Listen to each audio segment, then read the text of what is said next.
안녕하세요 여러분, 도쿄함주식입니다. 아직도 우크라이나에서는 러시아 침공이 계속되고 있는 상태입니다. 이러한 상태에서 푸틴은 러시아산 천연가스를 판매할 때 루블 환원만 받겠다는 말을 했는데요. 경제적으로 그리고 물리적으로 교준이 되고 있는 상태에서 천연가스 및 원유값은 앞으로도 꾸준히 비싼 상태로 유지가 될 것이라고 생각이 됩니다. 이러한 이유에서 대부분의 원유 관련 주가가 지난 3개월 동안 제일 많이 올랐지만 그럼에도 불구하고 아직은 상대적으로 저평가되어 있고요. 설사 전쟁이 끝나더라도 앞으로도 꾸준히 성장해 나갈 수 있는 종목에 대해서 말씀드리고자 합니다. 그 종목은 바로 에너지 트랜스퍼입니다. 에너지 트랜스퍼는 이미 제가 꾸준히 말씀드린 종목 중에 하나인데요. 이 종목에 대해서 한번 알아보도록 하겠습니다.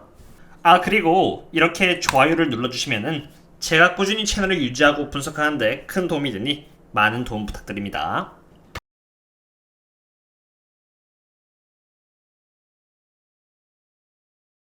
에너지 트랜스퍼는 저점 대비 약 28% 정도 오른 주식인데요.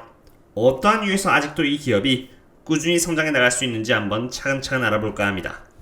가장 먼저 에너지 트랜스퍼는 에너지를 운반하는 역할을 맡고 있는 미드스트림 산업인재라 옥시센탈과 같은 업스트림 산업에 위치한 기업만큼 에너지 가격에 센시티브하지는 않습니다.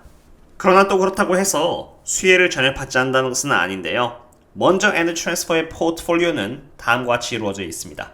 그 안에서도 보시면요. 포트폴리오 내에서 16%는 크루드 오일이 차지하고 있고요. 이게 바로 원유입니다. 그리고 14%는 천연가스로 구성이 되어 있습니다. 코로나로부터의 회복과 함께 에너지의 가격은 꾸준히 높은 상태로 유지되고 있는 상태이고 러시아 침공은 계속되고 있는 상태에서 에너지 트랜스퍼 또한 포트폴리오 전체의 30%가 에너지로 구성이 되어 있기에 이러한 부분은 수혜를 받을 수밖에 없겠습니다. 두 번째는 높은 에너지 가격으로 인해서 에너지 트랜스퍼와 고객사들의 관계가 견고화된다는 점입니다.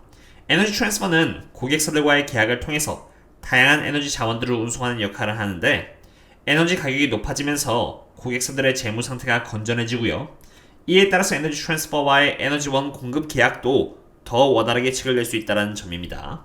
그리고 지금은 생산량이 상대적으로 적어서 에너지의 가격이 높은 상태인데 높은 수요에 맞춰가기 위해서 에너지의 생산량 또한 미국 내에서 많아질 것이고 이것은 곧 높은 수송량을 의미하는 것이기 때문에 에너지 트랜스퍼는 수혜를 꾸준히 볼 것이라고 생각이 됩니다.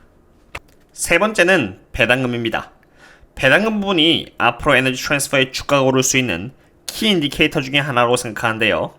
에너지 트랜스퍼의 목표는 부채를 줄이고 캐피탈 익스펜디처를 줄여서 주주들에게 이익을 전달하는 것을 가장 큰 목표라고 내세웠습니다. 에너지 트랜스퍼의 지금 현재 장기부채는 49빌리언 달러로 꽤나 높은 상태이나 2021년 6.3빌리언 달러의 장기부채를 갚음으로써 장기부채를 낮추는데 최선을 다하고 있는 상태이고요. 예산 또한 매년 줄여나가고 있고 2022년도에는 늘어나는 미드스트림에 대한 수요로 인해서 1.6빌리언 달러에서 1.9빌리언 달러를 측정한다고 했는데 2021년도의 예산이 2.82빌리언 달러라는 것을 봤을 때 1.6빌리언 달러에서 1.9빌리언 달러의 예산은 앞으로도 꾸준히 에너지 트랜스퍼가 예산을 줄여나가겠다는 것을 보여주는 부분이라고 생각합니다. 미래를 위한 예산을 줄이는 게 안 좋은 것일까요? 전혀 그렇지 않습니다. 에너지 트랜스퍼는 지금 고유가 상태에서 사업을 너무나 잘해주고 있어 이미 영업현금 흐름은 꾸준히 올라가고 있는 상태이고요. 여기서 예산을 줄여나가겠다고 했으니 프리 캐시 플로우는 높은 상태를 유지해줄 것이고 이로 인해서 주주들에게 돌아올 수 있는 이익 또한 극대화되겠습니다. 이미 과거에 이렇게 예산을 높여서 투자를 많이 해놨으니 이제는 투자를 줄이고 이익을 분배할 시점이라는 것이죠. 지금은 하나의 유닛당 0.175달러의 배당금을 주고 있는데 이것은 약 7%로 앞으로 12%까지 올리게 되면은 당연히 주가 또한 크게 반등할 수 있겠습니다. 그리고 참고로 제가 에너지 트랜스퍼 및 고배당에 대한 영상을 올릴 때마다 세금을 너무 많이 뗀다라고 하는데 설사 세금을 뗀다고 해도 7%의 배당금 기준에서 봤을 때 여전히 4% 후반대 배당금을 받을 수 있고 나중에 12%까지 배당금이 올라간다면은 적어도 매년 9%대의 배당금을 받을 수 있다고 생각합니다. 그리고 많은 분들이 미국 주식을 시작할 때 나는 적어도 연 10%의 수익률을 낼 수 있겠지라고 하면서 성장주에 집중 투자를 합니다만 사실 생각만큼 그렇게 쉬운 것은 아닙니다. 이번 나스닥 조정과 같이 말이죠. 배당금을 통한 연수익률 9에서 10% 또한 전혀 나쁘지 않은 선택이라고 생각이 됩니다. 그리고 잊어버릴 뻔했는데요. 에너지 트랜스퍼의 장기 부채는 49빌리언 달러로 충분히 걱정을 할 수 있는데 장기 부채를 통해서 나오는 이자는 연 2.27빌리언 달러 정도입니다. 그런데 에너지 트랜스퍼는 이미 영업현금 흐름에서는 연 11.16빌리언 달러, 그리고 프리캐시플로우는 8빌리언 달러를 생산할 수 있는 프리캐시플로우 머신이고 충분히 이러한 이자를 감당할 수 있는 상태입니다. 그리고 추후에는 앞으로도 꾸준히 늘어나는 프리캐시플로우를 통해서 부채를 줄여나갈 계획인 만큼 에너지 트랜스퍼의 밸런스 상태는 충분히 좋아질 수 있다고 봅니다. 그리고 지난 영상에서 말씀드린 것처럼 EBITDA debt ratio를 보시면은 이 T가 에너지 트랜스퍼가 충분히 부채를 감당할 수 있는 상태라는 것을 보실 수 있으실 겁니다. 그럼 이제 마지막으로 에너지 트랜스퍼의 펀더멘탈과 밸류에이션을 체크해 보도록 하겠습니다. 가장 먼저 주가입니다. 주가는 2019년 대비해서 이렇게 낮아졌다는 것을 볼 수 있는 상태입니다. 지금까지는 그렇습니다. 이제는 S&P 레이팅을 보도록 하겠는데요.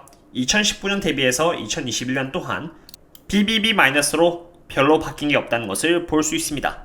그러나 최근 부채를 줄이고 EBITDA가 올라가면서 S&P 레이팅을 한 단계 올릴 수 있다는 조건을 충족했기 때문에 2022년 S&P 레이팅이 어떻게 될지는 기대하면서 지켜봐야 할 필요가 있는 것 같습니다.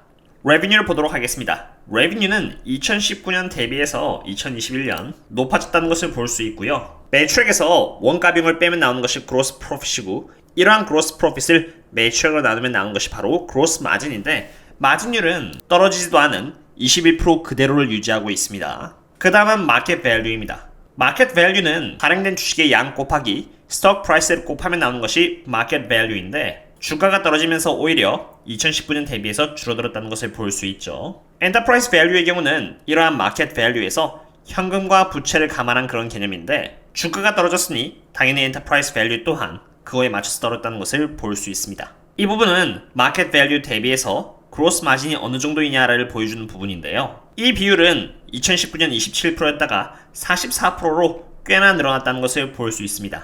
그로스 마진은 그대로인데 그로스 마진 to 마켓 밸류가 늘어났다는 것은 당연히 시가총액이 줄어들었으니까 늘어났다고 볼 수 있겠죠. 그만큼 저평가가 되었다는 것을 의미하겠습니다. 그로스 마진 to 엔터프라이즈 밸류 또한 마찬가지입니다. 그럼 이제 earning per share를 보겠습니다. earning per share는 2019년에 1.33달러였는데 2021년에는 순이익이 좋아지면서 1.89달러까지 늘어났습니다. 즉 높아졌죠. 이제는 아까 보신 이러한 EPS를 이용한 P 멀티플 밸류에이션을 보도록 할 텐데요. P 멀티플의 경우는 2019년 10.2였는데 2021년에는 5.4로 크게 줄었다는 것을 볼 수 있습니다. 분모에 위치하고 있는 이 EPS가 오히려 2019년 대비해서 이렇게 늘었는데 P 멀티플이 줄어들었다는 뜻은 분자에 위치하고 있는 이 마켓 밸류가 줄어들었기 때문에 줄어들었다는 것을 의미합니다. 순이익은 늘었는데 주가가 떨어져서 오히려 저평가로 되었다는 것을 의미하죠. 부채 비율은 51%에서 49%로 오히려 줄었고요. 영업이익과 비슷한 개념이라고 할 수 있는 EBITDA의 경우는 10.4에서 12.6으로 늘어났습니다. Debt와 EBITDA의 레이쇼는 4.9에서 3.9로 오히려 줄었고요. 이 말인즉슨 Debt가 줄고 EBITDA가 올랐기 때문에 Debt to EBITDA 레이쇼가 줄어들었다는 것을 보여주는 것이죠. 프리 캐시 플로우는 2.2빌리언 달러에서 9.3빌리언 달러까지 매우 크게 늘어났다는 것을 볼 수 있습니다. 위의 프리 캐시 플로우를 감안한 프라이스 프리 캐시 플로우의 멀티플 밸류에이션을 보면요. 2019년에는 18.6으로 꽤나 높았는데 2021년에는 3.4로 크게 떨어졌다는 것을 볼 수 있습니다. 2019년 대비해서 프리 캐시 플로우가 오히려 4배 이상 증가를 했는데 밑에 있는 이 밸류에이션은 오히려 줄어들었다는 것은 2019년 대비 2021년에 주가가 크게 하락을 하면서 시가총액이 줄었고요. 이로 인해서 여기 프라이스 프리 캐시 플로우의 멀티플이 줄어든 것이죠.